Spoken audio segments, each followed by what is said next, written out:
আসসালামু আলাইকুম। কেমন আছেন সবাই? আশা করি আল্লাহর রহমতে ভালো আছেন। আমি আলহামদুলিল্লাহ ভালো আছি। যদিও প্রচণ্ড গরম পড়ছে ২-৩ দিন থেকে অতিষ্ঠ গরম।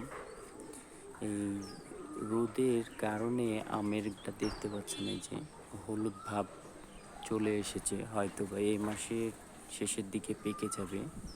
তো আলহামদুলিল্লাহ খাবার থেকে আমার কাছে দেখতে অনেক ভালো লাগে। তারপরেও যদিও সেটা নিজের হাতে লাগানো গাছ, সবকিছু আল্লাহর ইচ্ছা।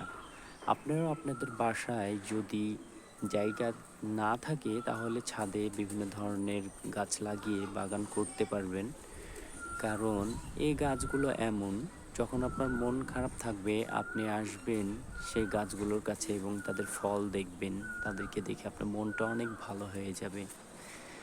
গাছ অনেক প্রয়োজনীয়, অক্সিজেন দেয় আমাদের। গাছ কখনো আপনার ক্ষতি করবে না। কিন্তু মানুষ আপনার যতই কাছে থাক না কেন, যতই কাছের মানুষ হোক না কেন আপনার ক্ষতি করবে।